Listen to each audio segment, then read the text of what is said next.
دا حضرت ابو هريره رضی الله تعالی عنہ څخه روایت دی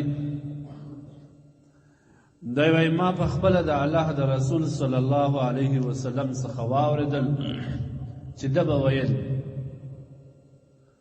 آیا کستاسو یو یا پتاسو کې د یو د کور مخ ته یو غټ نهر تیر سوی نهر دې ته وایي کېږي د والای یا رودی چې په هغه کې اوبه بهیږي که چیرې یو داسې نهر تیر سوی ستاسو د یوه د کور مخ ته او دی روزانه په دغه نهر کې یو وارې لمبیږي آیا د دغه لمبېدو د وجې څخه د ده پر بدن باندې به خیره پاته سي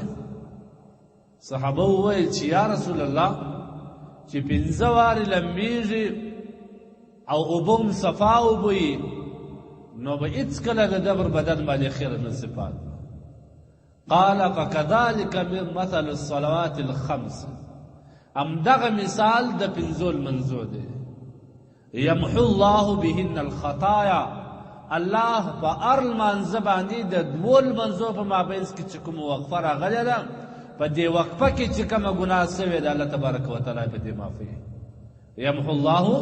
الله معافوي بهن الخطایا په دغه لمنځو سره الله تبارک وتعالی ګناهونه معافوي تاسو وګورئ مسلمانانو زموږ ستاسو نبی در ټولو افضل د مخلوقات څخه دی او در ټولو افضل استاذ دی د خپل امت لپاره په هر وخت کې د امت د سر خلاصېدو دپاره یو داسې مثال بیان کړی دی سړی ورته عجز اوس چې یوازې د الله رسول دا ویلي وای چې د هر لمانځه باندې ګناوې معافېږي د بل منځو پورې خبره خو ښکاره وه خو بیا هم د انسان دومره سر نور باندې خلاصېدي د الله رسول مثال پېښ شي وایي ستاسو کې د یوه د کور مخ ته یو ښه غټ نهر تېر سوی او دی د روزانه پکې لمبېږي روزانه 5 واره پکې لمبېږي آیا د دغه سړی پر بدن باندې به یو خیره پاتې سي صحابه وایي یا رسول الله هېڅکله نه پاتې نو نبي علیه صلات وسلام فرمایي چې لمونځ هم د دغه ګناهو لپاره د یو نهر مثال لري د صفا اوبو مثال لري چې کوم وخت لمونځ په ښه طریقه ادا کړي الله جل جلاله دغه لمانځه په ذریعه سره ستا ګناوې در معافوي خو هیره دې نه وي د دې څخه ګناه کبیره نه ده مراد ګناه کبیره چې کوم ده هغه یوازې په توبه سره معافېږي صغیره ګناه چې ده الله تبارک وتعالی په دې سره معافوي خو دا هم ښکاره ده چې الله جل جلاله په لمانځه باندې که سړی صحیح لمونځ وکړي د غټو ګناهو څخه الله بنده راګرځوي ځکه چې الله تبارک وتعالی په قرآن کې فرمایي چې ان الصلاة تنهى عن الفحشاء والمنکر دغه لمونځ چې ته کوې دا انسان د فحشا او د منکرات نه راګرځوي نو زموږ معاشره کې وګوره ځوانان په هر قسم فحشاو اخته دي په هر قسم منکراتو باندې اخته دي په سروزو باندې درواغو باندې فسق باندې دوکو باندې چې ورته وایي چې مه کوه دا رقم او بیا د اعتراض هم کوي چې والا 5 وخت لمونځ کوم بیا هم د دا ګناهونه راګرځم خبره د الله د رسول په قول کې نه ده د الله د رسول په قول کې هېڅ شک نشته که څوک شک ویني د هغه په ایمان کې مسله ده خو اصل ستا د لمانځه قصور دی تا لمونځ کومه حقونه یې ادا کړی لمونځ چې کوم حق لري هغه رقم لمونځ چې د لمانځه چې کوم حق دی هغه تا نه دی ادا کړی یو بل روایت کې نبي علیه الصلوة والسلام فرمایي د ابو هريره رضی الله عنه روایت ان رسول الله صلى الله عليه وسلم قال الصلوات الخمس والجمعة إلى الجمعة كفارة لما بينهن ما لم تغش الكبائر سبحان الله یو لمونځ د رابل لمانځه پورې د سهار لمونځ وکړي د ماپښین پر سړي څه ګناه کېږي خامخا انسان عجز دی الله جل جلاله وایي د ماپښین په لمانځه باندې هغه معافوي صغیره ګناه وي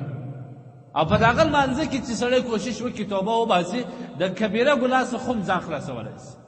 بیا د ماپښین څخه د لمانځګاره پر امکان شته بیا د مازدیګر څخه د ماښامه پر امکان شته بیا د ماښام څخه د ماخستن پر امکان شته ان تر دې چې بیا د سهار پورې هر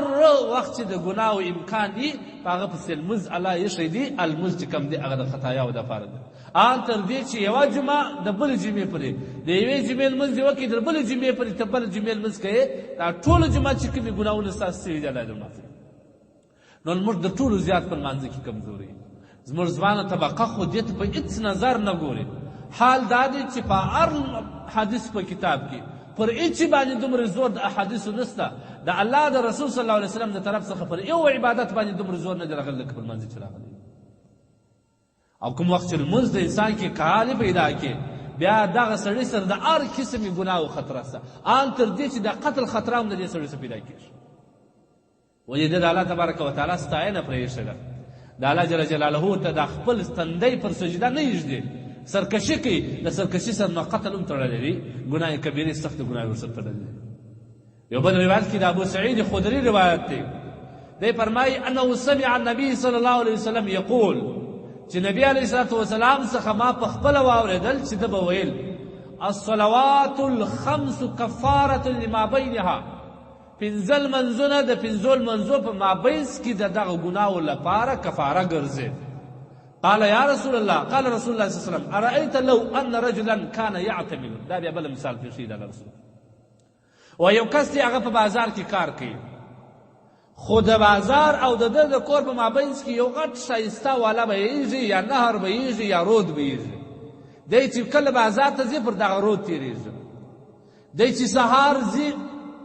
بازار ته ولاړ سي یو وار په دا رود کې ولمبېږي بیا ولاړ سي دوکان ته د هغې خوا چې راسي حصې بدن خوله کړی بدبویې کړي یو خیره پر پیدا سوی بیا کور ته راسي ماپښین بیا کې ولمبېږي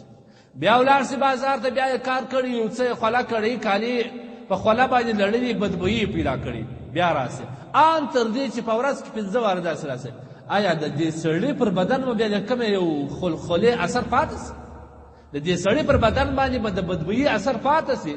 د سړي پر بدن باندې به د خیر اثر پاتې سي. صحابه و یا رسول الله هېڅکله ده نو نبي علیه الصلاة والسلام فکذلک الصلاة دغه رکل منظم دغه رکل کلما عمل خطیئه کله چې د ده څخه ګناه وسي فدعا دی د الله جل جلاله لره دعا وکړي فاستغفر غفر له او د الله څخه طلب د مغفرت وغواړي غفر له الله یې معافوي ما کان قبلها هغه ګناهونه چې د مخکې کړي دي هغه ګناهونه چې کم دی مخکې کړي هغه معافوي. یو بل روایت کې نبي علیه الصلاة والسلام وایي کله چې اذان مانځه وخت سي د اسمان یو فرشته اواز کوي ینادي عند کل صلاة د هر مانځه په وخت کې یو فرشته اواز کوي څه وایي یا بني آدم ای د آدم زویه قوموا الى نیرانکم التي اوقدتموها فاطفئوها ولاړ سي هغه اور چې د ګناهو دا تاسو لګولی دی مړ یې کړئ هغه اور مړ کړئ په څه شی مړ کړئ په عبادت یې مړ کړئ په لمانځه یې مړ کړه هغه اور ګوره ګناه چې سړی کوي خو په جهنم کې به الله سزا ورکوي خو دغه اور سو د ده د ګناهو په وجه دغه فرشته اعلان کوي ای د بني آدم زویه ولاړ سه هغه اور چې دې لګولی دی هغه مړ کړه فاطفئوها مړ یې کړه په څه شی مړ کړه حدیث کې د دې صراحت راځي چې دا په لمانځه سره مړ کېږي ځکه چې نبي علیه الصلاة والسلام فرمایي چې قوموا فاطفئوا ها او قدتم على انفسكم فيقومون بل روایت کې راځي نبي علیه السلام دا خلک ولاړ سي څه شي وکړي فیتطهرون اودسونه وکړي ویصلون الظهر د ماپښین لمونځ وکړي فیغفر لهم الله د دې ګناه یې معاف کړي ما بینهما فاذا حضرت العصر مازګر راسي بیا فرشته اعلان کړي بیا دا خلک ولاړ سي اودس وکړي لمانځه ته ولاړ سي لمونځ وکړي بیا د مازدیګر او د ماپښین په مابینځ کې چې کومه ګناه ده د هغه په وجه چې کوم اور لګېدلی هغه دی مړ کړي په توبه او په لمانځه سره. نو لمونځ دومره مهم شی دی د لمانځه ډېر روایات لا پاتې دي مخ ته به هم راځم خو البته لمونځ وي یو زموږ لمونځ دی یو حقیقي لمونځ دی. حدیث کې راځي چې د ټولو عظیم خطرناک غل هغه دی چې په لمانځه کې غلا کوي